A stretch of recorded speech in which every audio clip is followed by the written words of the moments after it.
Welcome, foolish mortals, to a place where MP9B's knees go bump in the night, and Signal Lancer's fading light illuminates the gloomy corridors of Unicron's bowels, where strange and terrifying sounds echo from the darkest corners of a Bayformer's Twitter thread. Are you truly prepared to be tormented by talk of unaffordable toys that are only an eBay click away? If so, lean in, and before another G2 slingshot crumbles and his golden ashes fill the triple takeover hourglass, which you can probably find on our Redbubble store, join us as we call upon Vector Sigma to give episode 18 of the Triple Takeover Toycast life. Give it life. Joining me, it is of course writer, photographer, and our very own abominable snowman. It's M.A.S.K, aka TFsquareone. Incredible. This is brilliant. Happy hauntings, M.A.S. How are you this evening? Brilliant, mate. Brilliant. Thank you for that. Lovely. And M.A.S. is not the only one dying to talk to you this evening. Piercing the veil to commune with us from the other side of the M1 is a man who captures the very souls of robots with his photographic devilry. He writes, he inhabits YouTube. It is our very own ghost host, Sixo. How are you doing, Sixo? I don't think I've ever been more in the Halloween spirit than I have right now. Thank you very much. And I? Well, tonight, Matthew, I am Toy Coffin, Soap Coffin. Or as the kind fellow who recently updated my life insurance policy calls me, Liam. Now settle in, as our Halloween special brings you discussion of the ghosts, zombies and vampires who haunt the universe of the Transformers. Stick around forever by following and subscribing to all of our social media feeds. That was amazing. Oh, that was brilliant. Although I thought you were going to say, as the guy who updated my life insurance called me dead. Yeah, that would have been really spooky. It's probably worth clarifying for everybody that is listening to this but can't see it, what you're wearing at the moment, Liam, isn't it? Just my usual attire. Oh, is that that's your usual attire, is it? Okay. Well, I did say this is meant to be like the triple takeover Halloween party, but turns out I'm the only one who came dressed up. Yeah, well. How have you managed to get that spooky green filter on your camera as well? There is a bit of that. That's the ethereal plane that I inhabit right now in this lovely thriller jacket. Do you like my decorations, by the way? I was going to say, is that Halloween bunting? Yes. Yeah. I've even got little treats for trick-or-treaters. Oh, wow. We'll have to imagine it. Some Halloween Jaffa cakes. Whoa. Bonfire toffee. Chocolate popcorn pumpkins, and they're pumpkin spice flavoured. But wait. No Halloween flaming hot Monster Munch? What is this? I ate those at work today. That was my lunch when I was trying to scribble down this episode. There it I didn't is. time to do anything else. That was just to get him in the mood. Yeah. Have you seen the packets of Ghostbusters themed at the moment? I did see that, yeah. But no difference to the shape of the munches themselves, is there? What do you think the shape of the Monster Munch crisps are? They're little space invaders, aren't they? Ah. Space invaders? Are they not? They're like... I always thought they were paws at first when I was a kid, but then I realised upside down they're like, monsters with tentacles. Oh, I always thought they were like little space invaders, like you get on those arcade games or whatever. Is that not a thing? I just thought that's what it was. Nobody knows. I'm assuming somebody does, and they're probably Googling it right now, but none of us do. Oh, there's not an actual answer? We're not going to get to find out? I used to think they were like little rings you put on, with that. But then when you turn them around, they look like ghosts, don't they? What, like knuckle dusters? Yeah. Corn maze knuckle dusters. Yeah. That make your head itch.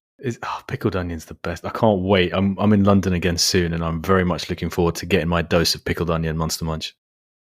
Is that genuinely your favourite flavour? Did you see somebody else has a similar allergy to me with, I can't remember what flavour Chris it was, but... What with the itchy head thing? Yeah, that's the greatest revelation that's come out of this podcast so far for me, that you found someone else with the same pickled onion affliction as you do. They tweeted me after listening to this podcast. I saw. The two of you should get in touch. The two of you should start some sort of support group or something. But did I tell you I discovered that, the KFC crisps, they give me migraines. I think you've got allergies, mate. I think this is what this is telling you. You know what it was though, is I was telling Emily about this. I was saying like every time I eat these KFC crisps, I feel really sick afterwards. And she pointed out it's probably not that. It's because I ate 6 giant 250-gram bags of them in a row. That's what made me feel really ill. And had Mountain Dew or Iron Brew for breakfast. Oh, Mountain Dew. Oh. What did I describe you as recently? Kevin McAllister if his parents never came home? Have you seen I updated my Twitter bio of it? Yes, I did. I'm well impressed. I told Emily and she looked at me and went, "It's literally the most perfect description of you anyone has ever had." Your description of your day today just vindicates that completely. When you were kids, are you as old as me that when you were in school here, they had like milk and they would give kids milk in the lower years? No, I don't recall that. Yeah. Yeah, and like for Halloween, the teachers would color the milk like pink, green, different colors. Did you ever have that? No, we didn't have That's that. the only abiding memory I have of Halloween at school was coloured flavoured milk at milk time. Because I was just saying to Liam a second ago before we hit record, I don't recall Halloween as a thing as a kid at all, like not at all. And I don't know, it's probably worth kind of putting into context, isn't it? Because it's only now having, a child that I've started to kind of recognise it as a thing that we do. For me, it's always just been something that you see in American movies and TV shows. There's always a Halloween special or whatever, but it's never something that I've actually celebrated in any way. I was super into it as a kid. We didn't have many parties or anything like that, but it was the perfect excuse for all the kids to gather and go around trick-or-treating to get money and stuff. Who gave you money? There's always Isn't that people... called mugging? It's acceptable 1 night a year, or 2 nights if you can count bonfire night. I think the only Halloween party I've ever really been to was one in LA in like 2008 or something, and it was incredible how the whole place just went mad for it in the streets. Any outfit, and it wasn't just spooky outfits. It's anything. It's just a citywide costume party, and it was mad. Really? I've never even seen that. Never seen that. Legit. I've never been trick or treating. Really? Nope. Well, you will soon, I guess, won't you? Yeah. Well, he's got a costume this year already. The little man, honestly, he's all geared up as a little dragon. But he won't wear it in front of us. It's quite strange, bless him. He does love it. We had to convince him to put it on to try it, for size and everything. But he does want to wear it to school or whatever. But then he won't wear it in front of us. So like he'll go to his bedroom and put it on. But I think he's a bit shy with it. So you've never been to a Halloween party? I've been to. Well, I don't know if they were specifically Halloween parties. I've been to lots of parties around that time of year, but maybe they were Halloween themed, and I don't know, never paid attention. So, you didn't recognise the people dressed up as ghosts and stuff? Yeah, but there's always people doing that kind of stuff, isn't there? And he just goes as Sixo, don't you know? Yeah, exactly. I just go as me. Do you know what I mean? And I don't know.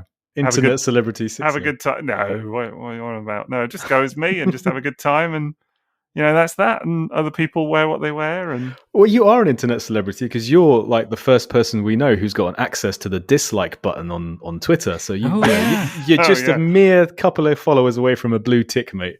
I didn't even know what it was. Honestly, this thing, it was so annoying because it's popped up in the position on Twitter of the like button. So I was like clicking away and then suddenly realized that I was pressing this button instead of the heart, the little like.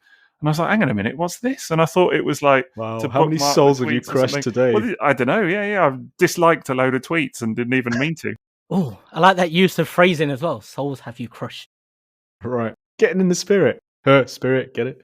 This is a bit of a one-off episode, let's put it that way. But we are still sponsored. Here we go. I'm going into professional mode now. We are still sponsored by TF Sauce. So thank you very much to them.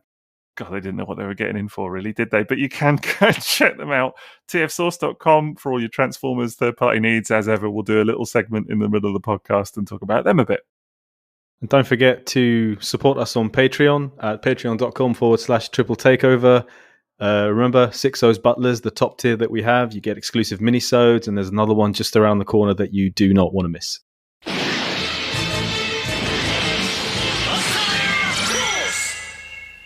This week's episode is going to be broken up into 3 different sections, and the first of those is all about ghosts. We've seen a lot of those in Transformers, because Transformers relies a lot on horror tropes. Am I right? Oh, Transformers. Oh, yeah, okay. You remember those? Is that what we're talking about tonight? Yeah. Got you. Oh, hey, so Monster Munch then. We're going back to... Transformer snack. Don't make me go all fiendish feet. Yeah, so the Transformer series, there's been a lot of horror tropes, haven't there? So we've had ghosts, we've had vampires, we've had zombies, we've had pretty much everything. And it's quite a lot for a kids franchise, really, when you go through the years, isn't it?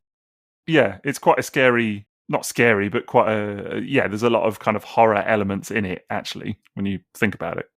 Yeah, because there's a lot of those kind of like slasher concepts. A lot of things like that are actually quite scary, but they are condensed into quite a child-friendly way, aren't they? Like, we'll go to the movie, the Transformers movie, and you start off with, you have the death of Optimus Prime, which is quite terrifying in itself. And then you follow that up with Starscream being disintegrated, which is, when you think about, you break that down, if you put that in a horror film, it sounds like quite a horror film death, doesn't it? I think the worst one is the mini-bot ahead of Bumblebee that gets melted in the acid pot. I think that was the worst in the movie. Oh, yeah, that's pretty grim. Yeah, because even throughout, when you have like the shuttle crew dying, don't you, and the fire coming out of the mouth and stuff like that, it's actually quite brutal. And you can see there's quite a lot of elements that are inspired by scarier films, aren't there? With the writers trying to kind of push boundaries in little ways. I think it was just that it was such a tonal shift from everything before as well. And it's not like it's a cartoon that was well known for its extreme violence or anything like that. And then you're 10 minutes in, not even to the film, and suddenly they're all being offed and you've got, smoke coming out of Prowl's eyes and things like that. And it's like, so what am I watching? Do you know Honestly, what I mean? should we just do 20 years later or should we slaughter everyone? Yeah, let's go with that. Yeah. Emily's been doing a rewatch of Halloween, and I was thinking this almost feels tame compared to Transformers movie because of the way the body count like stacks up. They're just shooting them with the fire coming out the mouth. They're all dropping dead, and you're like, man, at least Michael Myers is kind of like a bit of a stabbing, and they're gone. I think it's the fact that it's robots as well, isn't it? So of course there's a license to like maim them, rip them apart, rip heads off, and whatever, and you can just kind of get away with it in a kids' cartoon, kids' comic. The comic as well, absolutely brutal at times. Again, you got characters getting their heads ripped off, all kinds of mutilation. The smelting happening. Pit that still haunts me. The Scrounge death. Yeah, absolutely. There's Wait, what? Scrounge dies? Yeah, that's like his first appearance and last. Scrounge has one appearance? Yeah, he's a very very well known issue, the smelting pool, and him and Blaster are mates. That I knew. Yeah. And then Scrounge doesn't survive the issue. Sadly, spoilers. But for a nearly 40-year-old comic, but he's he's him and his special arm. But unfortunately, he ends up in the smelting pool, and Blaster goes to rescue him, and kind of swings down on this like rope thing to try and rescue him, and grabs his hand. And as he pulls him up, he realizes that like the whole bottom half of Scrounge is just completely melted. And there's just like his head and his shoulder and his arm left, basically. Does he survive? No. Blaster does.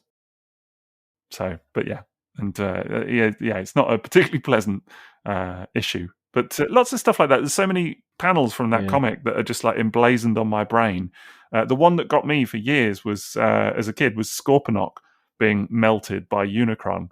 That really stuck with me because he gets like a big battle against Unicron, and Unicron blasts him with his like laser beam thing, and you just see Scorponok dying, just lying there, like, and his face is all melting and stuff like that. It's really quite brutal. It's very graphic, but you see with stuff like that as well. You see like the skeletons, don't you? They gave them like these weird sort of skeletons inside the robots, didn't they? I don't know if you remember those. Like, yeah, you see that with Optimus Prime dies as well, don't you? As the Power Master and stuff like that. You see these.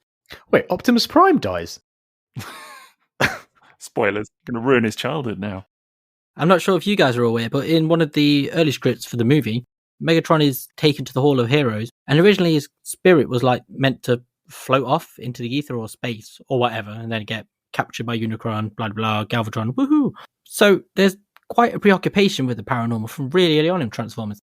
Yeah, it's weird when you think that it is actually, as we said, it's a show about robots. So at what point did anybody go, oh yes, get some ghosts in there?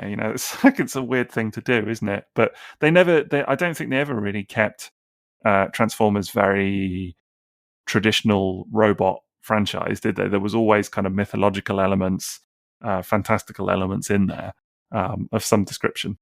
It is with the movie and season 3. It's funny because they are the more sci-fi leaning series, aren't they? But then they also have stuff like the Mausoleum. It's a lot darker. Yeah, Ghost of Starscream, Ghost in the Machine, all that stuff. And it's in this movie where we do get to see Starscream become a ghost when he gets disintegrated by Galvatron. And then he goes on to become the franchise's easily most famous ghost because he spans every single era, even right through Beast Wars. Do we have any idea how this is meant to work? Absolutely none. Was it? Well, in the Beast Wars episode, they say that he's got a mutant indestructible spark. They don't even say that. I'd need to double check Possession, the episode where Starscream appears. What they say about it there, but they say it later in Bad Spark because they're talking about the character Rampage, who does have an indestructible spark. Optimus Primal says that Rampage was an attempt to recreate Starscream's mutant indestructible spark in a Maximal. That line has always stuck with me, and I think it was a kind of retcon, if you like, of like, okay, this is why Starscream is indestructible. I like that retcon though. It's a cool retcon, yeah. Just that he's somehow mutated and cannot be killed, because even in the cartoon, the original cartoon, even after he's like, you still see him like floating around and all of that, don't you? And then even after he's actually brought back to life, isn't he, by Unicron, and then dies again, essentially, and then punted into space. Yeah. There's even that episode in Animated where he consistently just keeps getting killed and then starts possessing other. It's one of the best episodes of Animated, that is. Yeah, it was a good one. It's a strange concept because, like we're saying there, you have all of the deaths of all of these characters, and then Starscream is somehow the only one who survives, isn't it? It's very fast and loose with the concept of death in that movie. Unlike his ghost toys, which all seem to have a propensity of falling apart. That is true, sadly. Yes. I mean, my G1 Ghost Starscream reissue has just got a chunk of his knee pad missing, and it was like that out of a sealed box. It's like, just didn't make it out of the factory with the part of his knee pad. Yeah. Yes, and sadly, my MP3G has just lost its arm this week, which I think I told you both. Yep. I was absolutely gutted. But just literally rotating it at the arm, and normally kind of hold it in a way that, doesn't put too much pressure on because it's all clear plastic and that, and it just went. So, which is a shame. I mean, it's, I've had that toy since it was released in 2010, so 11 years of joy, and I'm sure I can glue it back on, but still disappointed.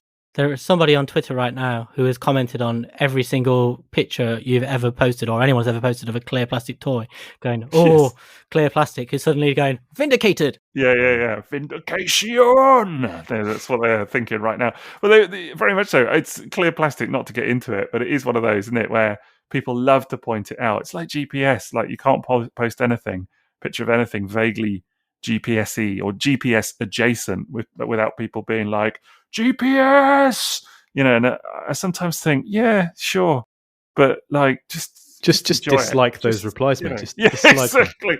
Got the ability now. Dislike. There we go. I'm not going to be doing a lot of disliking. That's not my thing. But I'm going to wield that weapon like, man, I can't wait. You're just going to dislike all of my replies for a start.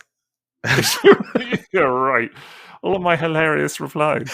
Yes. I think we're going to have a segment going forward, aren't we? Is what Sixo disliked on Twitter this week.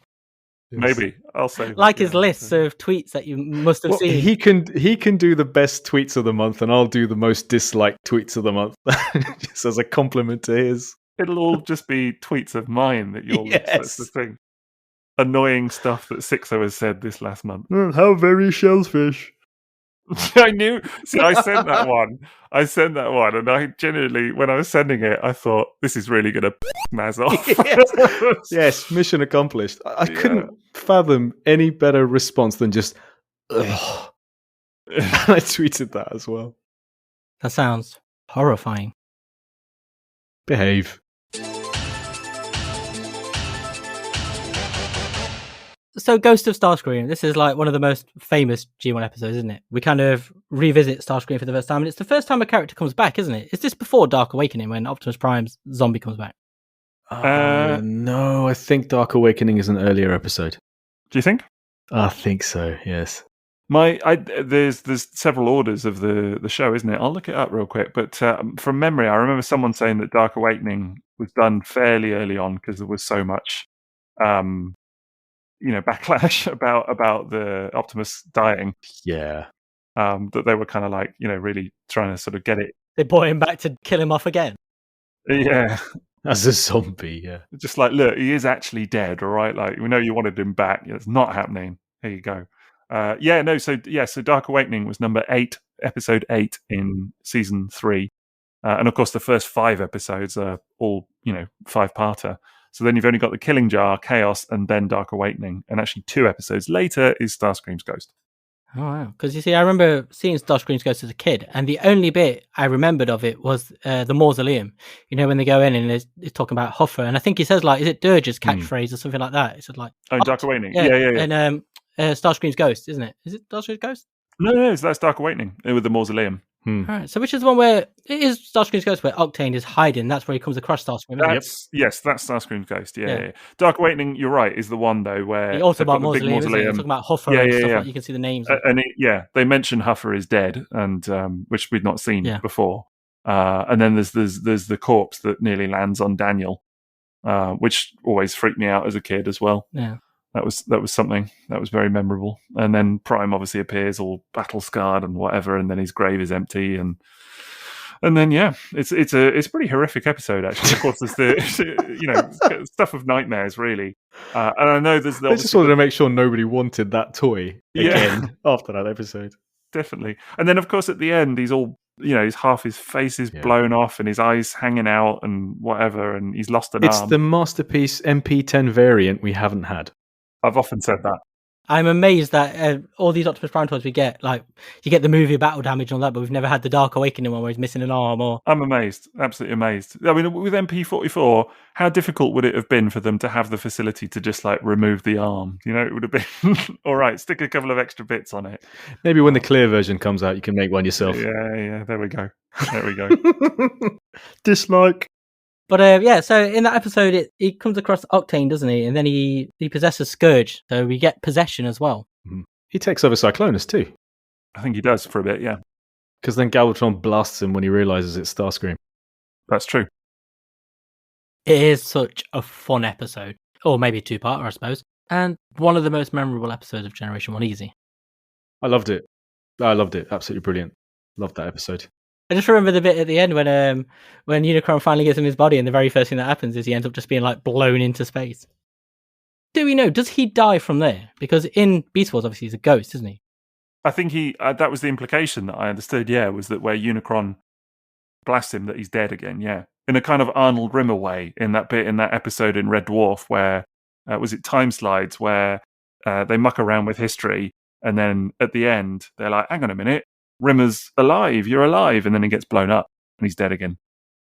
And it's just like that, but in Transformers. Starscream pops up as a ghost again in the Unicron trilogy. So we get another ghost of Starscream. This time, I think it's in Energon. Yeah, that, I've got to be honest, that I've not seen in years. So can't really... Armada, I know better, but the other 2 cartoons can't comment on particularly. So how I remember the Unicron trilogy is that Starscream is knocking around with them kids. He becomes all good, all of that lot. Then Megatron hits the snooze button on him, comes back as a ghost in Energon, and he's evil again. It's the brand, isn't it? Can't go too off brand. Him being evil. Yeah. They had a word with him about it, and right, his shtick. Do you think that's become a core though of Starscream? Like Optimus Prime, there's always a death in every series and something like that, and now Starscream has to become a ghost, and there's this kind of Megatron has to become Galvatron at some point. There was some discussion recently about does Optimus actually die in every series that he's in, and people were trying to rack their brains about where he's not died or not, or at least come close to it. And there weren't many, actually. There really weren't many. You kind of joke about it, but there really weren't many there. It didn't happen. It's the Sean Bean of a franchisee headlines, isn't it? Right. It just dies in everything. Yes. Will he end up doing Warburton's adverts then, like Sean Bean? There's a northern joke for you. For whom the bread rolls. Oh, God. We now return to the real Ghostbusters. Let's talk about Transformers vs. the Ghostbusters, because we keep seeing this crossover pop up all of the time. Have either of you read the comic? I have not. Yes. Oh, you have? And by yes, I mean no. Yeah, I've not, no. Okay, so in this comic, Ghost of the Destroyer, a character from the first Ghostbusters movie. Did you say Dora the Destroyer? I don't think that's how it goes. It's Dora the Explorer, Yes, mate. Dora the Explorer turns up with Octonaut friends and Clifford the big red dog. They all... Forgot that book. I'm still waiting to do an Octonauts episode at some point. So yes, the story is basically Ghost of the Gozerian turns up, murderizes Cybertron, turns all the Decepticons into ghosts, including Starscream yet again, who has some schemes going on. That takes him to Earth. He bumps into Ectotron. There you go.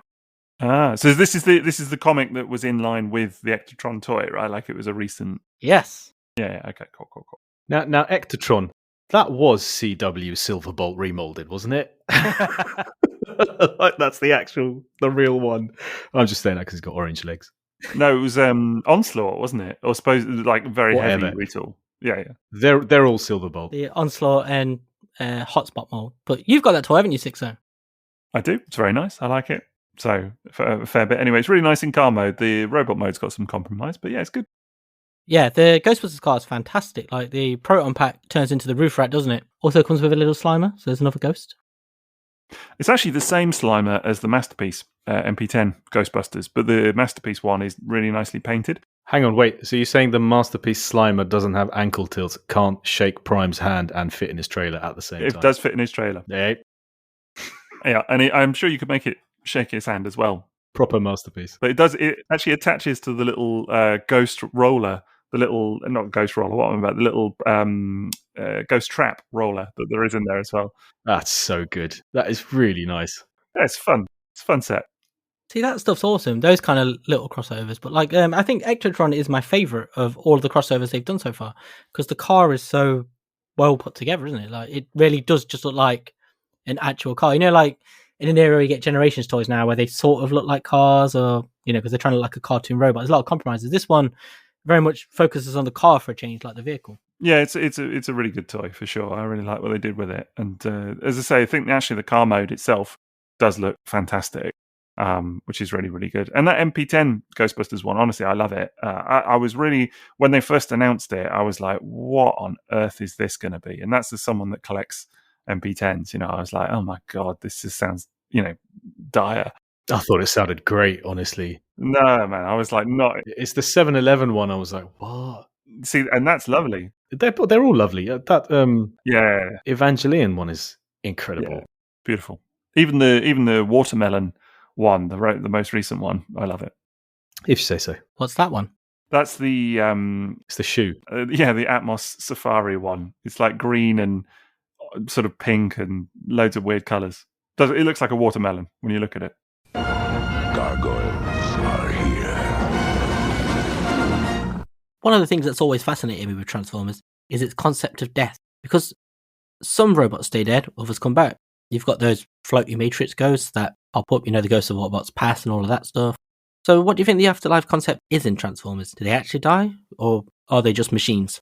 Well, I don't know. It seems to be that some of them are permanent. Yeah, there was a lot of again. I'm sure it's different in the comic than the cartoon, but there was various instances in the comic where seemingly certain robots are just too badly damaged for like Ratchet, for example, to bring back. But then they can seemingly be brought back by sort of slightly more mystical means. So, like the last Autobot, for example, brings back a load of Autobots in the final issue of the original comic. So that's one example.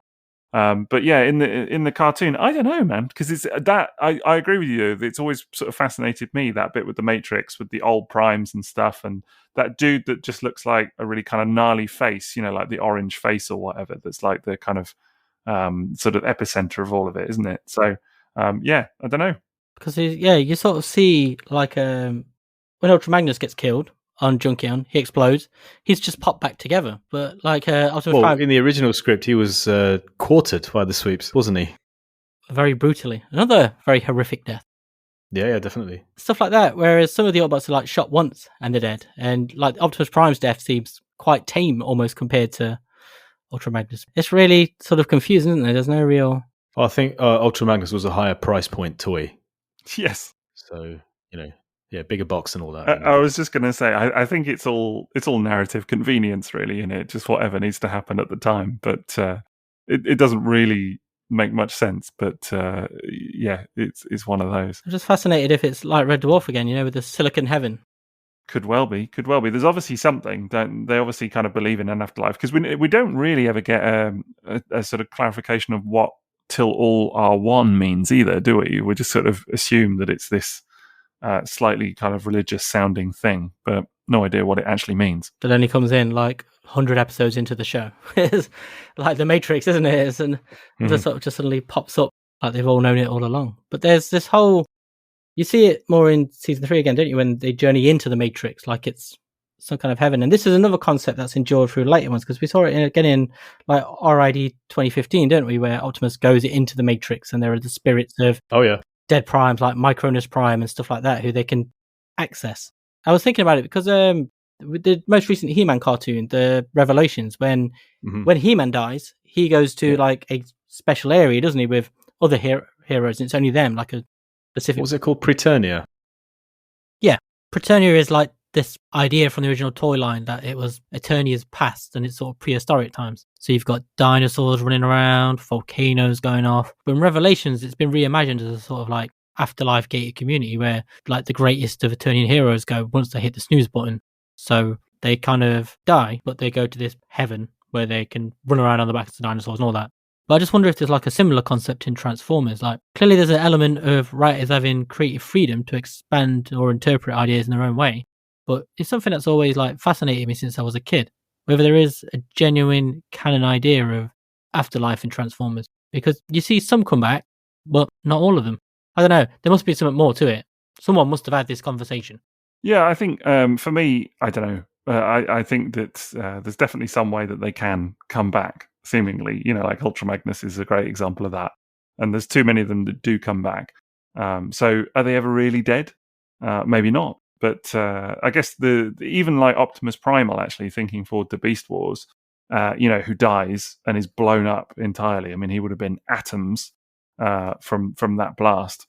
But then Rhinox is actually able to go into the Matrix and bring him back, his spark. So that would suggest that actually, yes, they can't be killed. But I think even then there is a bit of with that, there was a bit of a time pressure thing, wasn't there, where Rhinox had to work quickly whilst his spark was still traveling or whatever, because it hadn't quite made it there the whole way. I think it just had the length of the episode. He just had to squeeze it in. Yeah, right. That's exactly it. Yes. 20-minute episode. Better get cracking. Right. He sets his little watch going. I don't think it's like 24 where it all happens in real time, by the way. I don't think it's, Do you think Rhinox like walks out of the Axelon and Rat Trap chats and remember, there's adverts as well, so you've got even less time. Yeah, I don't think it's quite like that. But that's just one example, isn't it, where clearly they can be brought back after death to some degree. Yeah, everything sort of circles this mystical MacGuffin almost, because we see it again in Kingdom with the Allspark, and we see like Dinobots ghosts, stuff like that. Again, it's very much there is an artifact that sort of all life seems to revolve around, which is very different to humans. Well, there's tons of ghosts in Kingdom, isn't there? Because there's all the Elita 1 and Floaty Magnus. Sorry, T Magnus. T Magnus, yeah. Old T-pose. But yeah, and then they come back at the end. Careful not to get T-magged. Wow. My God. T-Bagnus. But, they all come back at the end, don't they, and save the day in a bit of narrative convenience. There you go, another one. So it's like, we've written ourselves into a bit of a corner with this one. How are we going to get out? We'll just have all the ghosts of all the dead Autobots come back. And so, wait, what? Those toys are still on shelves in another country? Bring them back. Yes. But even there, with the Dinobot ghost, again, there's like no sort of context for it. It just, again, it's another thing just to move the plot, isn't it? Because these are stories written by people, and that's why these things happen. And so it's hard sometimes to fit rules around them. I guess it's what you get with a franchise that has changed so much over the years, that has never really been consistent since day one with what it's trying to do. I mean, I guess it's always funny to me. I do it as well, where people kind of bemoan the lack of continuity between the various Transformers live action films, but there's not even really been that level of continuity with the cartoon from one episode to the next, let alone the film or whatever. So, it's no great surprise, but there is this kind of like mysticism element that runs throughout the franchise as a whole. And that I do think is quite interesting, that there's that consistent approach to it, no matter what the series is. Even in things like RID 2015, where you've got Optimus there who has died but then comes back in visions and actually does come back to life as well. So it's clearly a running thread, it's a running trend that exists in the series to have this kind of mysticism, this life after death question as well. And I suppose for me, it's more like, why does that keep popping up narratively? What is it about Transformers that people... It's in the original series Bible that thou Right. must bring back dead characters in season /movie 2 of any Transformers concept. Is that what It's it a is? season 2 staple in any series, isn't it? Yes, it does seem to be. Or a movie 2 staple. So, do you think the fact of having this, like, the Matrix, the Allspark stuff, do you think that makes these concepts more palatable for sort of a children's cartoon, where we're talking about death, ghosts, zombies, vampire monsters, creatures, these very adult concepts, but they are brought down to a level of a children's cartoon and toyland, and you feel like they can get away with it. And I don't know, it's sometimes when you break it down, it seems at odds with what the source matter is. Yeah, the inclusion of the Matrix totally made the brutal deaths of all the Autobots in the first 20 minutes easy to swallow. I mean, it was totally made sense after that. Flames out of the mouth, cold-blooded destruction of Ironhide at the feet of Megatron, smelting pot Autobots. The Matrix made all of that okay and totally made it understandable. Yeah, the second you saw that flickering blue glow, you're like, that's the plug hole they all go down. Well, that Matrix light did actually give us my favorite ghost Transformer, which is, Ultra Magnus, old Teabags. Old Teabags. Piss Teabags. Piss Magnus, whatever. Yeah, I mean, I know that's not a ghost. I mean, as far as Crystal Transformers goes, that is the best one. And also Clear Hot Rod, same kind of moment. Yeah, that's true. Until we get the pink hot rod. Yes. They can do a clear pink one. I'd be all right with that. Oh, can you imagine how beautiful that would be? A clear pink one would be a magical thing. Oh, it looked like a push pop. That'd be amazing. I remember those. You're not supposed to lick it, Liam. Why? Those Just Go Spy changes are like a few molecules away from being Jolly Ranchers, mate. I'm just lucky I haven't eaten one of them already. Are they ghosts as well? The ghosts of Spy Changer past. Control the episode, Liam. Well, I'm just going to ask, are there any other ghosts that you'd like to talk about? Well, I found the whole Necrobot thing in More Than Meets the Eye quite brilliant as well. Yeah. With capturing the dying Autobots or Decepticons, just dying Transformers. I thought that was fantastic.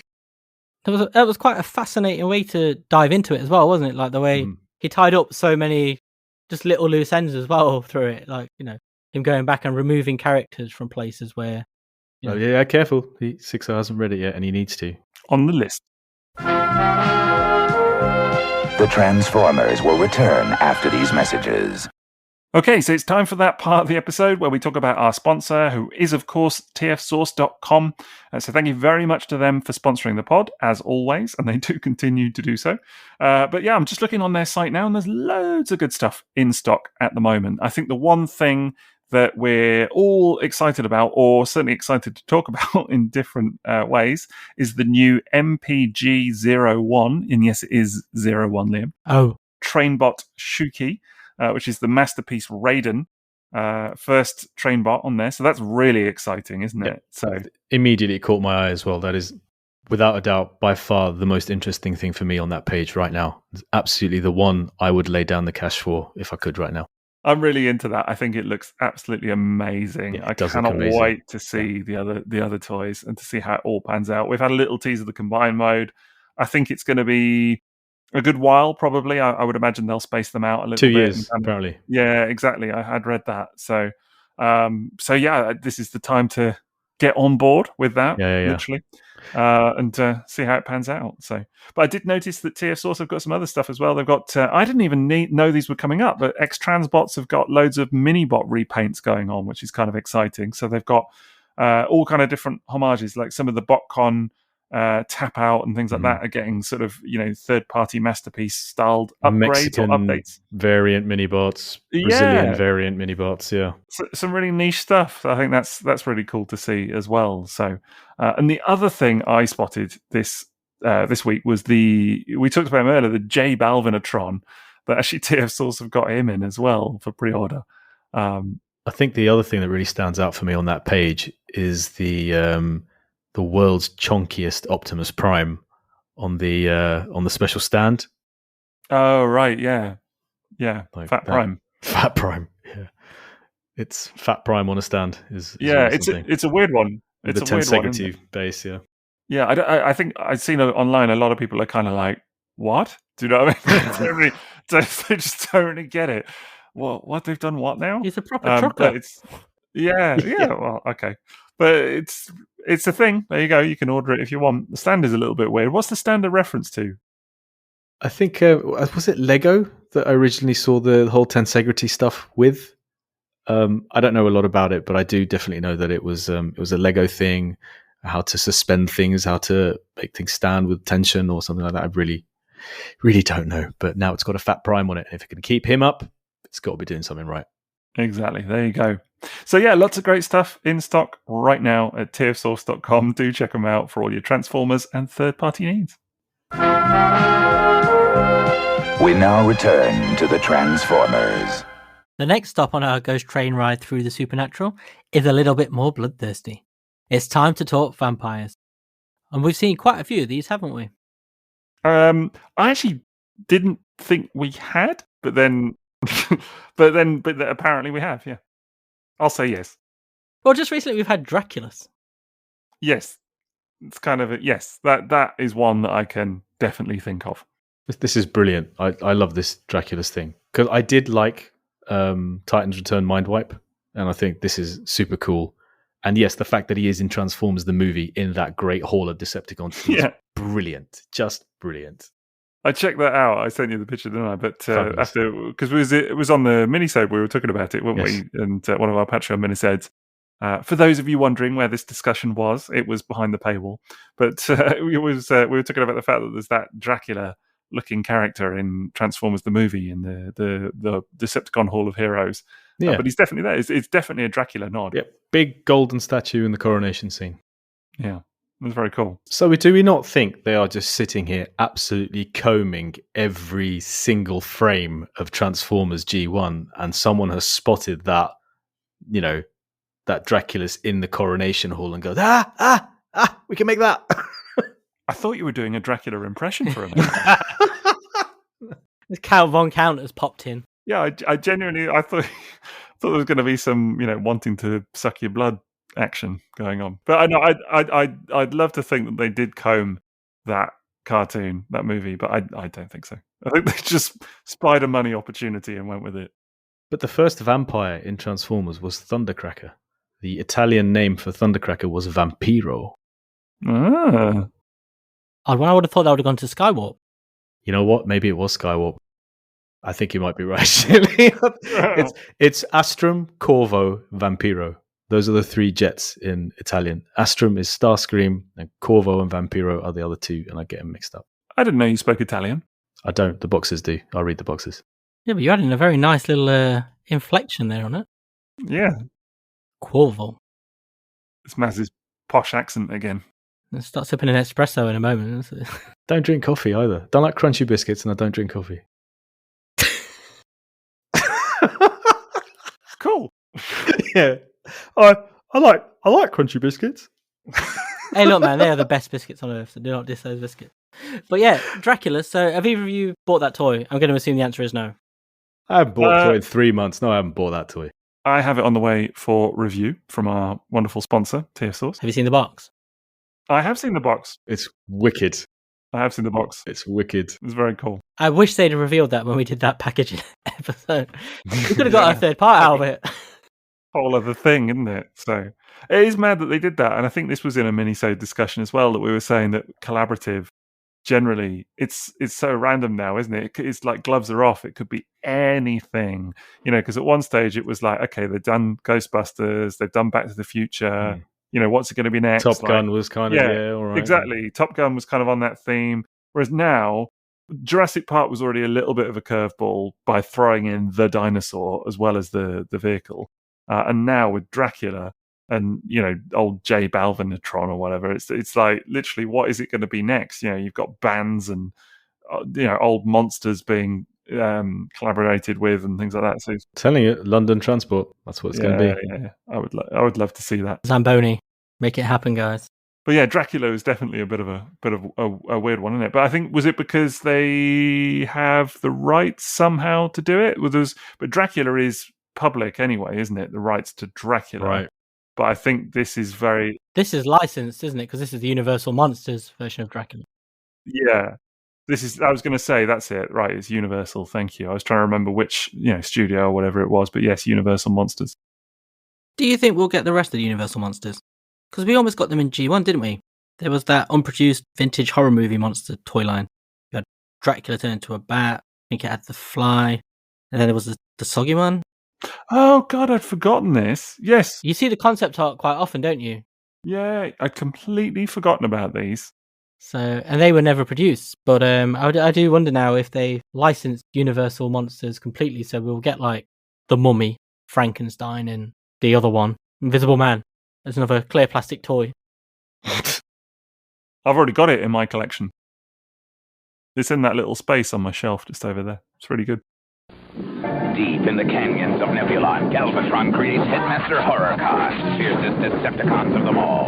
Headmaster Transformers, for much more than meets the eye. With Headmaster Horrorcons, the jaws of the beast become the pilot of the plane, and the pilot of the plane becomes the head of the robot. And when the head enters the robot's body, you get a readout of its Decepticon power. Destroy the Autobots! Never! Each sold separately. Now with Horrorcon from Hasbro. Lads, we're talking about Dracula, vampires, so you know where we have to go next. We've got to talk about Mind Wipe. His toy leans very into that anyway, but when you see him in the cartoon, he even talks like the old style Draculas that you sort of remember, doesn't he? He does, yeah. I found that really naff to begin with, then went through a phase of thinking, it's G1, it's kind of cool, but I think I've gone back to naff. I'm not sure. It is a bit naff, but it's G1, isn't it? It's, you take the rough with the smooth. It's all part of a glorious whole. The what? Please tell me you said glorious whole. Yeah, I think that's what I said. What did you think he said? Moving on. There's your end of episode bumper.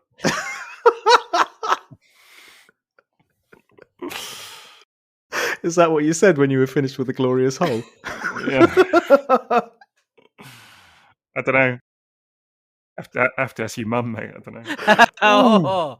Oh, have we descended to your mum levels of banter in this show now? That's not going all right, That's all not right. going Okay. Liam can edit that out. Nope, shots fired. So yeah, Mind Wipe. No, it's a very cool toy. Are you thinking G1 toy or the Titans Return, or which one were you thinking of specific, or just all of them? All of them in general, but for me, it's the G1 toy is far better than the Titans Return toy. I like the Titans Return toy; it's fine, but It's clever. It's fun. I love how the wings sort of fold around to become the legs. That's really different, and it was a breath of fresh air, a breath of fresh, rubbery, will decay in just a few years air, but still cool. Yeah. G1 Mind Wipe in Japan is called Wipe. Yes, he is. Yes, And that's very G1 true. Blot, which is a monster in Japan, is called Butt. So you could have Blot Well, and Mind Wipe, Butt Wipe. Yeah. Mind Wipe's vintage toy is a great toy, isn't it? Yeah, it's fantastic. I mean, it does have the issue with the hand because mine is broken on one side with the little peg. The tabs on the arms always break off. Yeah, it's very difficult to find one with intact tabs on the arms. I do love it though. It's just so distinct, isn't it? Yes. Even with like Weird Wolf and Skullcruncher and that, it still just feels completely unique. Yeah, lovely translucent red canopy that it has as well. Really dark red. I love it. Yeah, I had it as a kid. Love that toy. Love it now as well. Might get it out for a bit of a fiddle later. Mind Wipe too. Yes, yeah. After playing with my wipe, maybe. I think this is one I've only come to experience in like the last 5 years or so. Same actually. It's really nice to discover G1 toys like that, as an adult. Yes, I had that same experience with Mind Wipe and Weird Wolf. I had neither of them in my early collecting, or as a kid, I only had Skullcruncher. And I actually had both Horrorcons as a kid. I did have Skullcruncher, but I didn't have Mind Wipe or Weird Wolf. And I did have Snapdragon. But Mind Wipe's Titans Return toy, I know we talked about it briefly earlier. It is quite a good one. I like it. Yeah, I did like it. It was also redecoed into another bat. Convo Bat. Yeah. Yeah, the Optimus Primal guy from Beast Wars. Mm. So, bats in Transformers are cool. Yeah, especially cricket bats that come firing out of Polar Claw's arm. Dracula coming at you. Yeah. Surprise! I'd forgotten all about that. Still one of my favourite moments on this podcast. I was going to say, Fans Toys did a very nice Mind Wipe as well, actually. Not everybody's a fan of Fans Toys. Some people obviously love them, but that was a very nice toy. And one that actually, in a rare moment for them, had a really, relatively simple transformation as well. So it's one that I think even as a non-third-party collector, you could pick it up and be fine with it. Wasn't that the same with the Widwolf Lupus as well? It was a pretty straightforward transformation. Yeah, pretty straightforward. That toy now, that Lupus, is mad because it's just the amount it goes for. Yeah.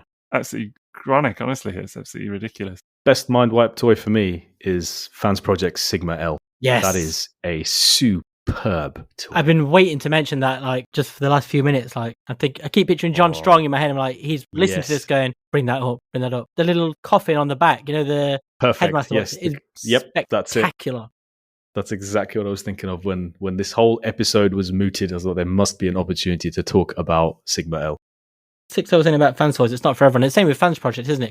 They're not cartoon designs at all. They're so different, but that one in particular is just, I think that's like the perfect mind wipe for me. Like the way it takes all of those horror concepts and stuff like that, and it's beautiful.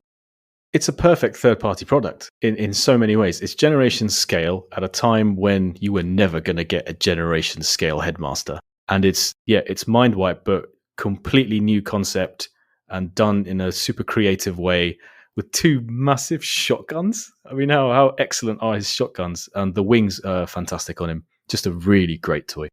Beautiful colours as well. It is, like you're saying there, it's like that time when they were, reinterpreting a design to something different and something new, but it's still familiar. But it accentuates all of the personality from that character. All of their traits are pulled out to a completely different degree. So it's something new and all of its own.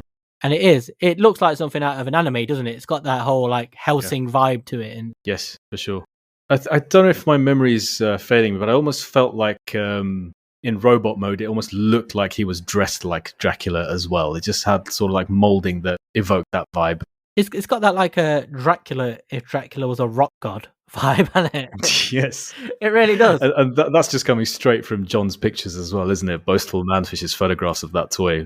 Just for... I think it's the perfect Halloween Transformer. I can't see past it for anything better. It's Sigma L's first thing that came into my mind. That coffin cockpit. Yes. How great is that? I remember the first time I saw pictures of it, and for a moment I was like, and then as I clicked across, one of the pictures was of that, and it was like, oh my god, that is perfect. That's how you do this. Yep. Yes, for sure. Little headmasters lying in coffins. So. Yep. I think I've just enabled myself on buying that now. You must do, yeah. Because those toys are quite cheap, aren't they, generally, the Fans Project headmasters? Now's the time you can get them for a great price, and they're all great. Yeah. Did they ever finish them? No. We never did get Hardhead. Did they not? No. Was that the last one? Is that like a Make Toys? That would have been the last where one. They didn't do highbrow? Oh, Make Toys didn't do anything. They didn't do highbrow. It was, highbrow, I think it was 5 years ago now that it was teased, something like that. Yeah. Not even teased. There was prototype pictures. Yes. Test shot pictures. That's right. Out there. Grey resin ones. And it was at the same show where the Seekers were shown off, like the Thunder, and they got made. One has. Well, the original Seekers, sorry, I'm thinking of the Coneheads. But one of the Coneheads got made. But they hopefully will still do them. I don't know. Maybe not. There we go. We get to pay our respects to Make Toys headmasters. Any opportunity I get to bring it up, I will.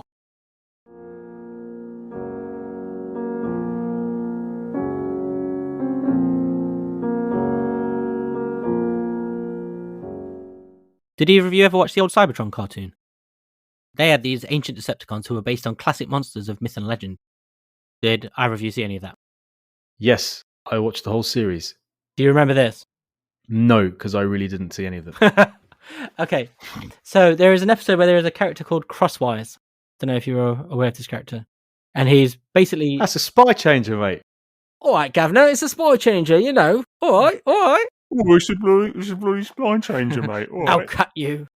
Apples and pears, mate. Apples and pears. Oh, yeah. Cool, blimey. But there's this whole episode, and Crosswise is basically the Van Helsing of Transformers, and he kind of goes back, and he's been on Earth from like ancient times, and it transpires that all of these ideas of monsters and Dracula, vampires, all of this stuff, it all comes from these ancient Decepticons in the disguises they were wearing at the time. Mm-hmm. And so, for some reason, Crosswise is defrosted, but he's just like Van Helsing or Blade. And so he's just this monster hunter, like all Transylvanian and There's so many 07 movie vibes in what you're saying. Like all modern technology came from NBE1, who's frozen. It's the same thing. It's absolutely wild because he's suddenly revived, and then all these creatures get let loose by Starscream because, of course, that happens and stuff. But he's still just going around like this crazy monster movie ripoff. That sounds actually quite good. Actually, you'll know the toy because it was reused for the BotCon Shattered Glass Jazz. Oh, yes. Yep. That was the toy. It was crosswise. Didn't they do a smokescreen out of it too? They did. If you've never seen it, I definitely recommend checking that episode out. It's super funky because you've got Crosswise going around as this Van Helsing style character hunting down monsters, and it's just very funny and very silly. So moving on next, let's talk about The Dweller in the Depths, which is a classic Generation 1 episode. It's a bit hard to forget if you've seen it, isn't it? It's a memorable one, certainly. I hadn't seen it in years. It was one I never saw as a kid because it wasn't. I don't recall it being on VHS, but I never knew it as a kid. I was about to launch into a thing about VHS then, and I won't, only because we do it every time, don't we? We do it every blooming time we talk about that cartoon, talk about VHS. But I didn't have it. Never knew it as a kid. Saw it as an adult, and it was just one that I was like, what on earth is this? Because you kind of build up an impression of the G1 cartoon based on the episodes that you saw as a kid. And then when you realise that there's like a whole load out there that you haven't seen, you assume that they're going to be along the same lines as the ones that you've seen. And Dweller in the Depths is one where it just goes completely just left field a little bit, isn't it? And hang on, from my memory, the Quintessons built creatures before the Transformers, before the Autobots and Decepticons, and they stuffed them in the middle of Cybertron, didn't they? And kind of locked them away. And then they get out and start causing chaos. But the weird thing in my mind was that some of these creatures, like, what were they smoking, the Quintessons, when they made these guys? Because one of them is like a giant bear with like huge claws. One of them's like a massive yellow gorilla or something with like squid arms. It's just like, to say it's messed up is an understatement. What it is the Quintessons, these are the pre-Transformers, basically. These are the first creatures they created, and they were so dangerous, they locked them away in the core of Cybertron. Which, fair enough. I mean, when you see them, you're like, yeah, you didn't quite get it right, did you? What are you looking at? Well, I'm looking at screen caps from the episode, and I'm realising it's I insane. don't remember any of this. It's a mad episode. The Quintessons have this madcap plan that to rid themselves of the Transformers and take Cybertron again, they're going to unleash these creatures. So they send Galvatron down there, and they're going for all these underground caves and stuff. And they come across those beasts first. I love that the Quintessons' plan, invariably in any given week, is like get Galvatron to behave like a bit of a Burke because he's just like unhinged and off the rails. It's just like let's take advantage of that dude because he, can't string a coherent thought together. He's like a few slices short of a pizza, so we'll get him to cause a bit of chaos and we'll be all good. And it normally works. And in this episode, so they send him in, and it all goes awry, obviously, but they end up in this sealed room, and the first time they'd see the actual Dweller is these glowing eyes appear in the wall behind him, and Cyclonus is like, we're not alone in here. And that's when this giant worm creature bursts out, and it starts sucking all the energy out of the sweeps, doesn't it? And he pops him in his backpack. Yeah, that's a weird one. Yeah, he sort of puts them in his backpack, and then they all turn grey, don't they, with like red eyes? Yeah, it's almost like a bit like the hate plague, isn't it, when they touch each other and it turns them all. It's very similar. Yeah, very similar idea. Well, there's a missed opportunity for a studio series repaint. What? Just make everything grey? Yeah, just another sweep. I'm amazed that we don't get more hate plague repaints actually, because it's such an obvious one, or like a white alloy Optimus Prime as well. I love that they go to for Ultra Magnus is most people will say, when I was a kid, that was my hate plague Optimus Prime. Oh yeah, definitely. Well, not Sixo, it was his butler. I mean, he could have a whole fleet of butlers, an entire line of them. No. The regular colours Optimus was the butler. He just had his fists, didn't he? Get it right, M.A.S.K. Come on. Dweller in the Depths is a great example of a spooky episode of a Transformers cartoon. But even better than that, it's Thirst from Transformers Prime, which is probably my favourite episode of any Transformers cartoon ever.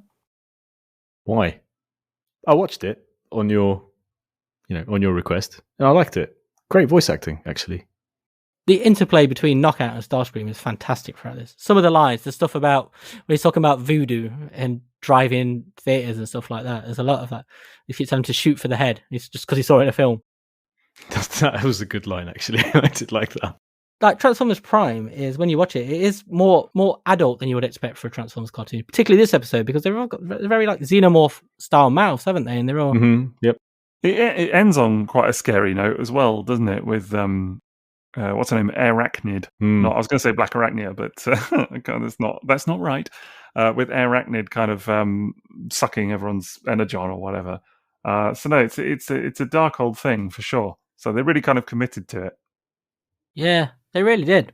And this episode even begins with Silas fused inside Breakdown's corpse, strapped to a table and being experimented on and brought to life in a very clear Dr. Frankenstein homage.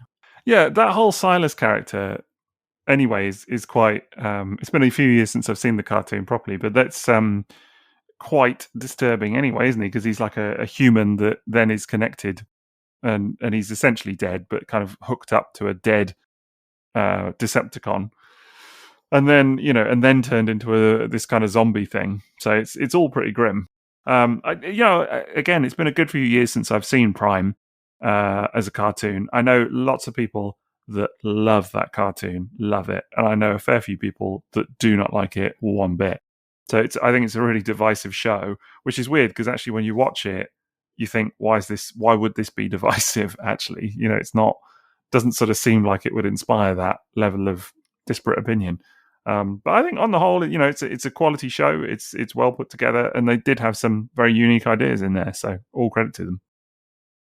Yeah, guns and sports cars are what people really want, and trains. I got to admit, because I haven't seen the series, I couldn't tell whether this was something that actually fit in with the entire show, or whether it was just a one-off Halloween special Prime episode. So I think I just sort of judged it on face value as a neat way of doing a Halloween style Transformers episode. I didn't really, and obviously, the Dark Energon stuff was related to other episodes. You could tell that, but I didn't like. I wouldn't know how much of what transpired in that episode then carries over to later episodes. Like, is Arachnid still kind of zombified with Dark Energon by the time you see her next time? I think that's her last appearance. I don't think you see her after that, because that's season 3, isn't it? So I think not long after that you get the Beast Hunters movie, don't you? And that's about it. But I don't think she's in it. And they wrap it up pretty much after that.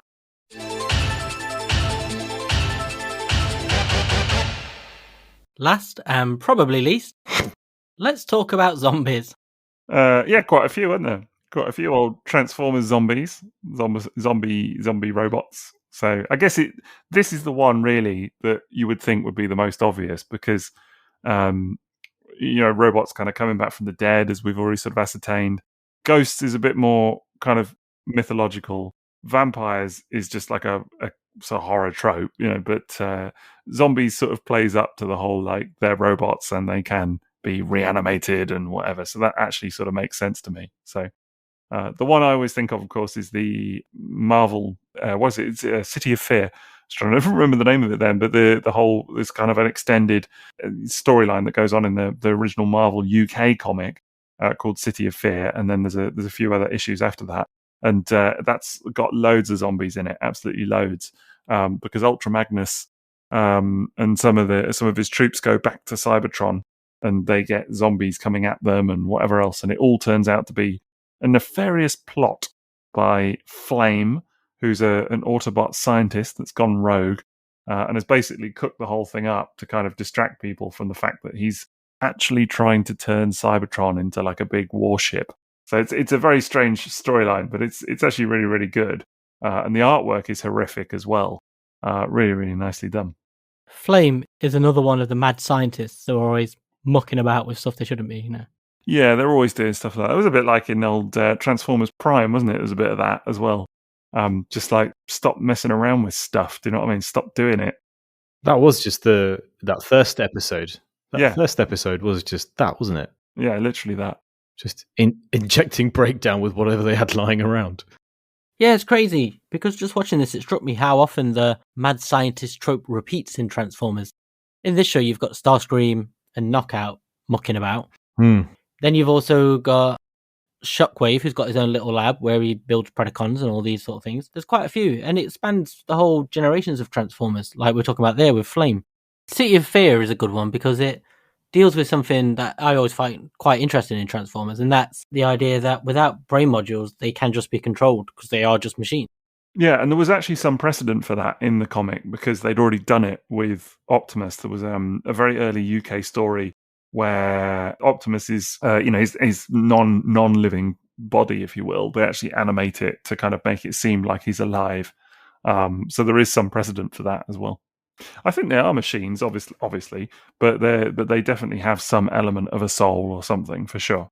So these issues, you get zombies, and it is a recurring theme because we see them again in Regeneration 1, don't we? Yeah, that's really gruesome. That's actually horrific, again, but in like a whole other way. Because basically I think what's happened here, isn't it, that all the Autobots have buggered off from Earth and left Megatron to it. Not knowingly, though, they thought he was under wraps. They thought it was all fine, but he came back.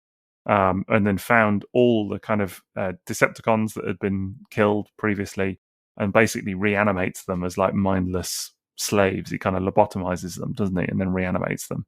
And I think from memory, all apart from Starscream, who he leaves like a little tiny bit of sentience just to kind of mess with him, basically. Make him suffer. Yeah, exactly. It's the Ratchet head that really gets me. That's the bit where I was like, oh man, this is some sick stuff. I'm going to assume you've not read this, Maz. I have actually read this. You have read Regeneration 1? No. I knew he was going to do it. I knew he was going to do that. Oh, I thought you said you didn't come dressed up. Here you are as Grumple Stiltskin over here. Oh, well done. Well done. But he basically fuses Ratchet with his rocket sled, doesn't he? In the sort of ultimate torment, really, and just kind of lets him watch everything that happens over these sort of 20 years. It's very gruesome. Yeah, it's horrible.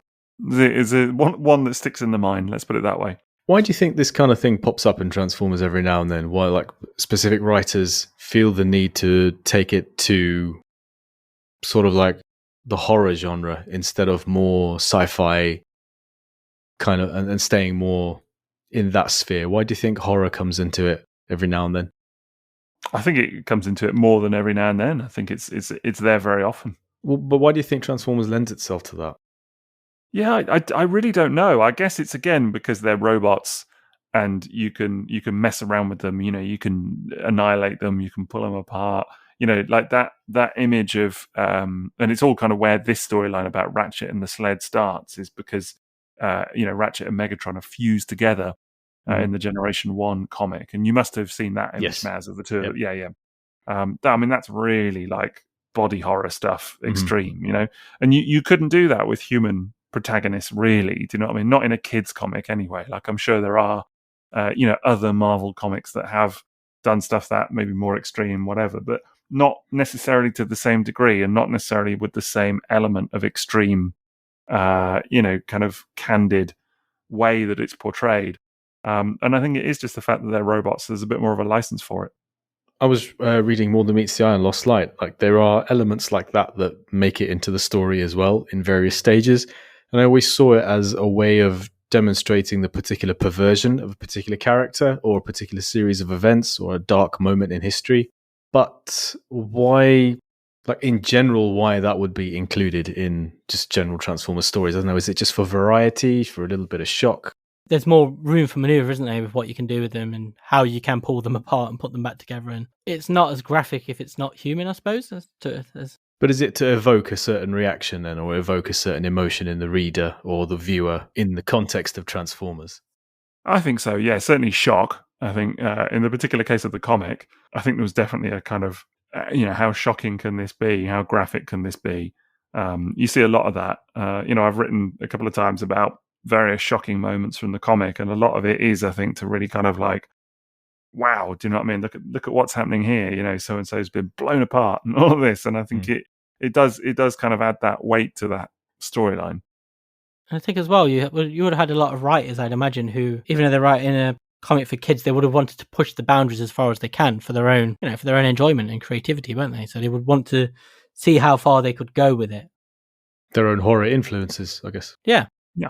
You see that a lot in More Than Meets the Eye and stuff, don't you? Again, this comes back with the Spark Eaters and stuff like the DJD being pretty all-round horrific with all sorts of torture things, don't you? Yeah. I really felt it worked brilliantly in that story. It was a very well-engineered part of history, and the horror worked perfectly in that context. It wasn't just for effect. It was to paint a picture of how things were or are, and it was really well done for me. Yeah, because you get the revelation of what Skids was, hiding and stuff in those comics. And yep, absolutely. That seeded from the start, but no matter what you thought of, nothing was as horrific as actually what happens in those moments. Sometimes it's like the littlest things are the most horrific, isn't it? Like, it's almost his choice and he survives and stuff. And that's somehow way more horrific than what happens to everybody else, because it's very gruesome and chilling.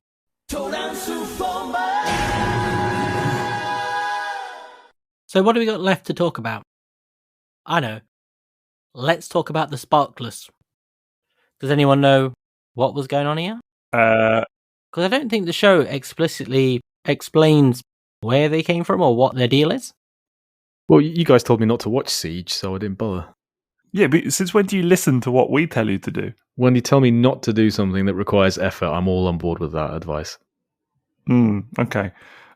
Well, from my memory anyway, Sparkless is just like, what are they? Just like junk robots, right? Wait, you're saying sparkless, aren't you? Not sparklers. No, yeah. This whole time I've been wondering sparklers. That's a bonfire night thing, yeah. Yes. Yeah, exactly. Sparklers? I love that that's the moment that you suddenly peak for this conversation. You were like, oh! Yeah. Sparkless. I don't know. Just non-animated robots. I don't know. I'd need to watch it again. But I don't know if there's ever an actual explanation of why they are knocking around. Or... Repaints, mate. Repaints. But they do, because they've done toys of these, as you've seen. Toys. Debatable. But you have seen them, because they pop up in Kingdom, don't they? Very briefly, when Megatron goes into the Allspark and falls through that, I don't know, the sort of wobbly floor. Is that with all the dead reflectors? There we go. Yep. So the dead reflectors are the sparklers.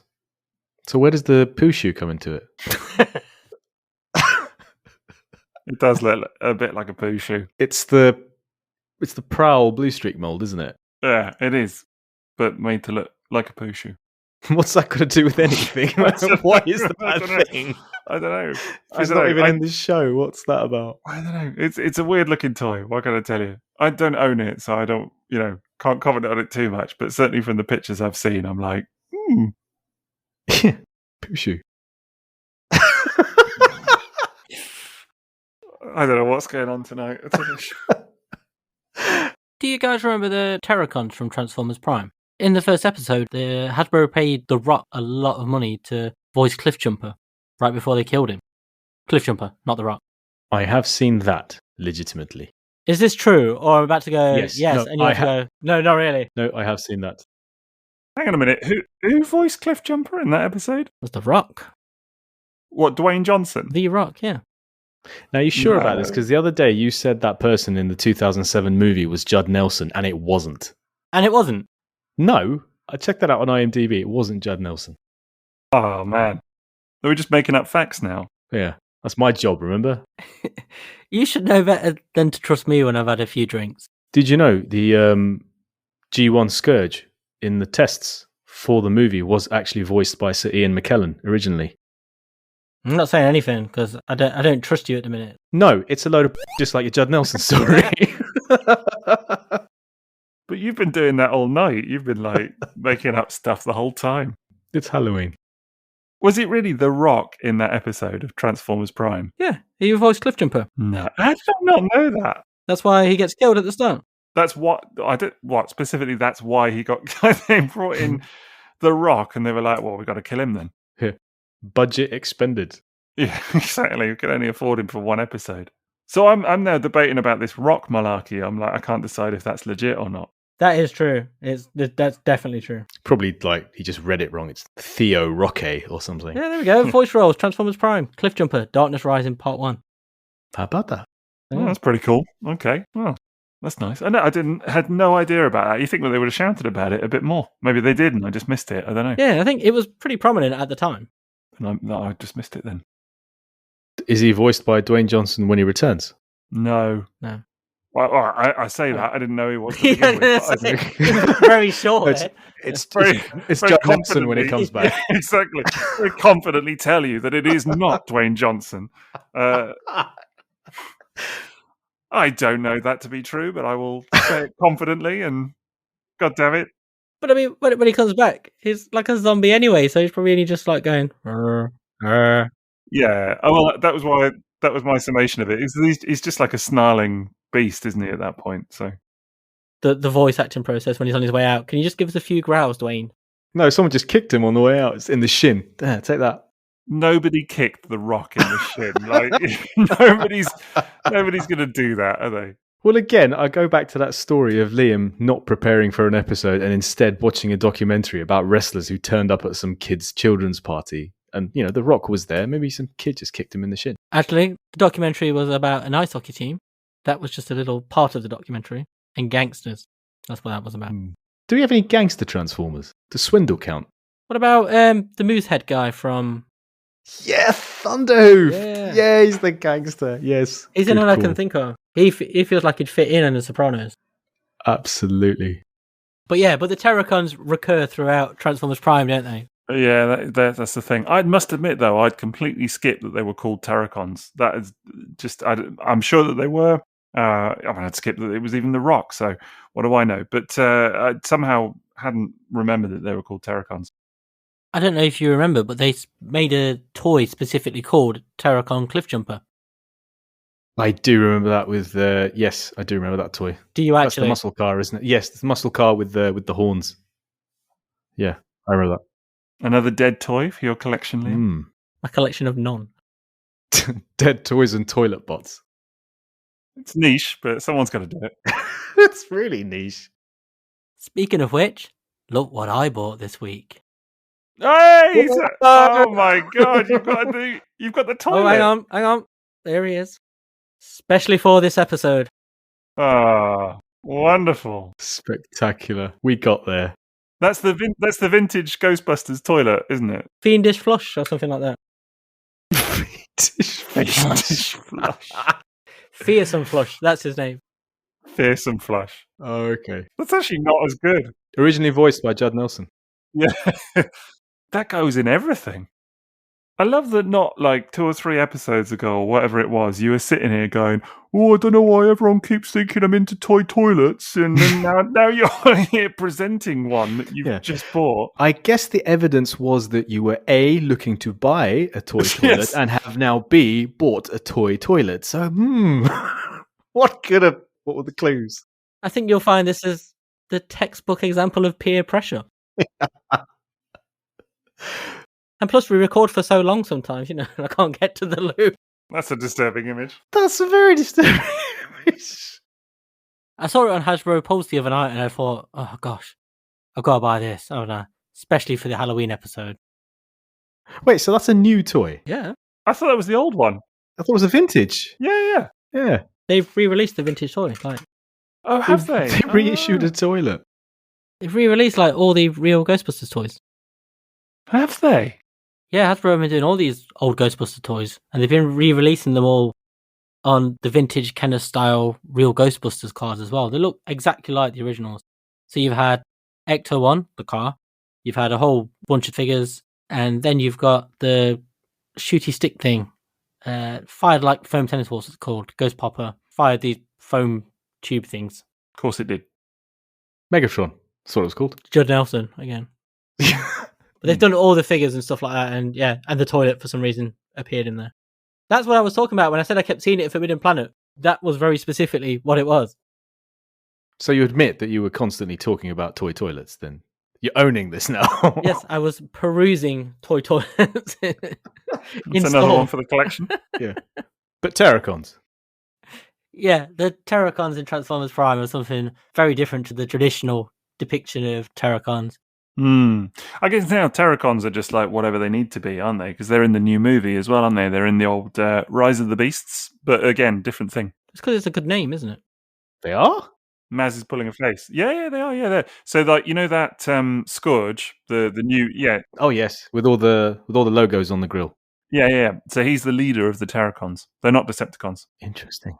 It actually even says that in some description or whatever that the Terracons are not aligned with the Decepticons, and that actually there's they're like a whole other faction. Right. So is this going to be a bit like RID, where the Decepticons were not Predacons? Right, exactly. And we had a Scourge truck there. Yeah. I see what they're doing. Maybe it's that. Don't know. But yeah, because then they're bringing in Maximals and as well, but I don't think Predacons, which is kind of weird, but who knows, man. I'm actually quite fascinated by where this is going. It's certainly different. It's certainly different. Like, I know, in a weird way, like, I kind of like it because they're doing something, they're branching off and doing something completely unique with it. So like, obviously 2007 and all of that, people are like, oh, they changed a lot from the original series and everything. But actually with this, it feels like they're really kind of creating their own new mythology for the kind of first time in a funny way, rather than kind of borrowing from other stuff. So it'd be fun to see. Well, I mean, you were making it sound quite grandiose, like creating their own mythology. Oh, sure, yeah, they've used the name Terracons for a new faction, so we'll see how that works out. Do we think they're going to combine to make a vehicle mode Abominus sort of thing? Yeah, like a vehicle combiner, a truck lord. I mean, the Terracons do tend to combine just about everywhere, don't they? But even in Transformers Prime, in the toy line, you got a box set of smaller combining figures that turn into Abominus, which was redecoed for the last movie. What's it called? The Last Night? Or The Last Nightmare? What's a nightmare? It was given a black repaint as something called Infernicus. It's very demonic-like. Which film?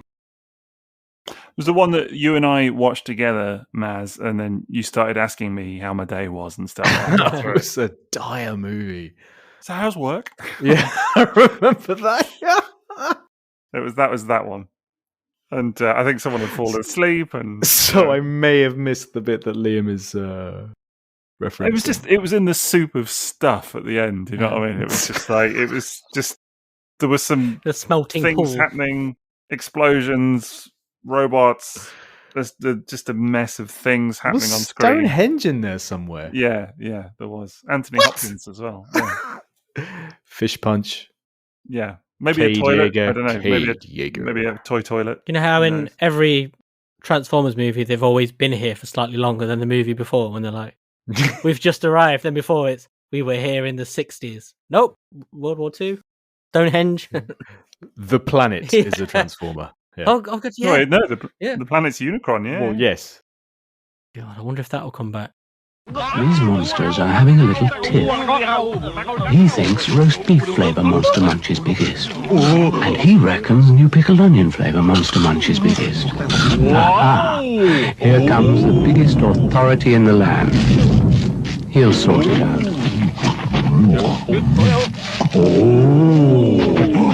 Well, that's ended that argument. Monster Munch, the biggest snack pennies can buy. We're going to each go around the table and pick what we think is the most spookiest Transformer. Maz, what's yours?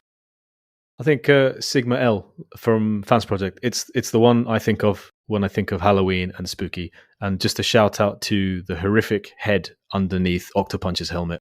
I'm going to have nightmares now. Thank you very much. Sixo, what's your choice? I don't know. I mean, some of the Pretenders are pretty horrific, aren't they? Like, I was fascinated with Skullgrin as a kid. The Pretender shell and everything's pretty pretty badass. But then the other guys as well. So they're pretty nightmarish. Maybe Sinatwin as well, I think, is pretty kind of up there, kind of monsterish. So yeah, maybe one of those guys. My choice would be Shockwave. He's not thought of as a horror bot or anything like that, but he's purple. He's got one eye, like a Gorgon. Got one hand. He's a mad scientist. Everything about him is very sinister and horror movie. Yeah, I could see that. He's kind of very horror movie-esque in his way, isn't he? I think he's low-key the scariest Transformer. Of course, I have a couple of horror stories about Shockwave as well, so I guess it fits. Oh, maybe that's where it comes from. Maybe that's my influence. Your nightmares have become mine. You want to stop breaking them, mate. That's the thing. We'll stop buying them. All that remains is to lay this episode to rest. Thank you to everyone for listening and sticking with us for this episode. Maz, I believe you got something to say about Patreon? Yes, I want to thank our Sixo's Butlers, which is, of course, a perk of being the top tier patron, as well as getting the exclusive minisodes. So I want to say a big thank you to our Sixo's Butlers, which are Nick, Jonathan False Logic Howard, Dean Watts, Danny Roberts, Chris C137, Andy, Cannon, Preston, Brian Fox, Chris, Billy Ho, Spider Father, Adam Shoemaker, Zachary Blader, Matt, Stephen Perkins, Bad Saturday, Justin Masaru, Dave Dalrymple, Snowcrack, Julian Trombetti, Gio Kaiser, Yusufa, John Pearl, and Cliff Zaris. What a list. Wow. What a list. In a year's time, that list is going to take you a full hour to receive. Yeah. That's going to be brilliant. Can't wait. I legit thought he was going to end with, "We didn't start the fire." Next time. And another thing that we've promised as a perk to some of our patrons is the facility to answer questions on the pod that people ask us. And the first question we're going to go with this week is from Chris C137, who has asked us what our favorite transformation is on any Transformers toy from any period or era. So, Liam, you got your answer handy? What are you going to go with? I think I'd probably go with the Datsun. I just think they're so simple and they've been redone and influenced so many toys over the years following. And of course, they suffered quite a body horror in their history with you, didn't they? Were they still fun to transform after that? They were a lot tighter, let's say that. There was much less clearance. So wait, did the roofs not come off completely? Were they just like impacted? They were all crumpled. But that transformation is so elegant, and it's amazing, like how it can apply to toys with modern engineering and articulation and stuff, and it still carries over because there's so much room, and it's so perfectly done. And I don't know, I think it's unbeatable. I think it's up there with the mini bots as well. You know, the way they pop open and stuff, and I just think there's something to be said about that. 6-0. I think for me, the one that immediately springs to mind is a G1 toy as well. It's Hot Rod, which is just timeless.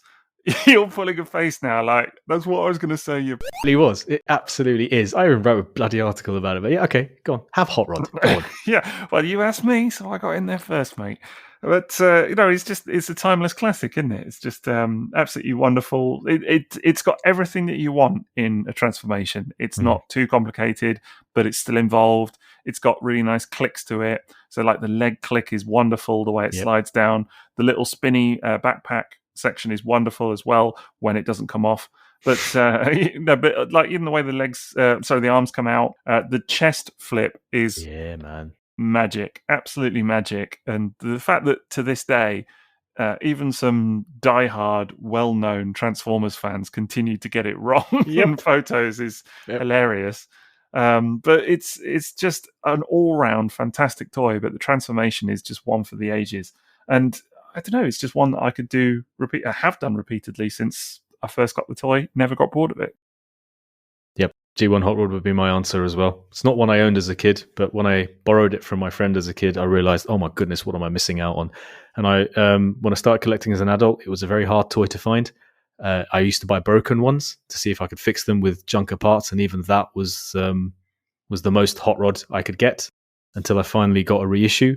And I think the reissue is my favorite one to transform, especially the first generation Takara reissues, because the spring-loaded roof that just snaps into place on his back is just brilliant. And everything you mentioned, from rotating the forearms to the really cool head flip.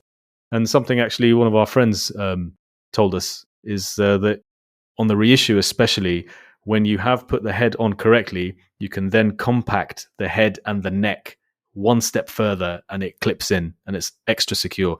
Yeah, it's the chest onto the arms that hold the chest. There's a tiny clip that compacts one step further and it's just super cool. Great transformation, both directions.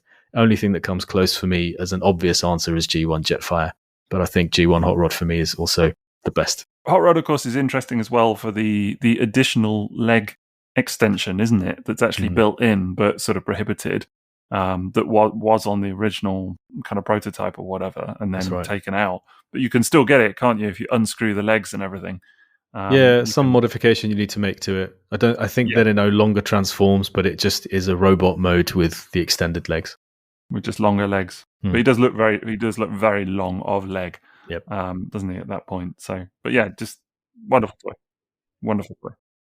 I honestly think any instance I come across a vintage G1 hot rod in great shape, complete, I will just super struggle to resist buying it. Wherever, whenever, just like not on eBay, but like at a show or someone's selling one on Facebook, someone lists a reissue cheap. Just I find it so hard to resist G1 hot rod. The way all the joints move, there's this really nice feel to it. It's really smooth and it all slides in. Beautiful. Yeah. Imagine if it was pink. Thank you, Chris C137, for your questions, and we're going to endeavour to work our way through these in subsequent episodes. Sixo, I believe you've got some things to also say? Well, it's worth mentioning about our Patreon as well that, of course, if you haven't signed up yet, then maybe you should. Don't know, give it a go. We've got lots of patrons now, which is really, really nice. And as Maz said, lots of different tiers as well. We've got 4 tiers overall. So you can just give us £1 a month just for your unwavering support. That's always nice. But then you can sign up for some of the higher tiers as well to get things like early access to the main podcast, to get outtakes, stuff like that. You can ask us questions, and the top tier, you can get exclusive mini-sodes, which is probably the kind of key perk. And a lot of people, actually the biggest share of our patrons seem to be going in for that top tier, which is really, really great. So I would like to think that means that the content is worth it, I guess. Certainly we have fun recording them. So I think they're always the most fun to do. Yeah, there's some really kind of off-the-wall topics and things as well. So it's definitely pretty neat. And you can also support us by checking out our Redbubble store as well, if you want to buy some Triple Takeover merch. Some of the designs on there are actually related to our Patreon because they come up from discussions from that. But that's at redbubble.com/people/Triple Takeover and /explore, actually, for the best option, because the interface otherwise is not the easiest to kind of get your head around. But there are loads of designs on there, so do have a little click through, check out all the different designs. There's t-shirts, mugs, phone cases, wallets, loads of stuff, coasters, leggings, yeah, exactly, essential gear. And thank you to TF Source for sponsoring us. Remember, they've got you covered for Transformers and third party, so yeah, cheers to them for sponsoring the episode. And of course, you can follow us as Triple Takeover on Facebook and Instagram and Twitter as well. That is at @triple_takeover on Instagram and Twitter, and at Triple Takeover on Facebook. And of course, we have our dedicated YouTube channel now where you can listen to the episodes there as well. You can find links to that on our social media. And if people wanted to follow you guys on social media, where should they go? I'm on Twitter, YouTube, Instagram, Facebook, at SixoTF. I'm on Instagram, Twitter, and Facebook at TFsquareone. And I'm on Twitter, Instagram, and Facebook at Toybox Soapbox. And so with that, the lid closes on this episode. Or it's just time to close the curtains. So I say we dust off and nuke this one from orbit. It's the only way to be sure.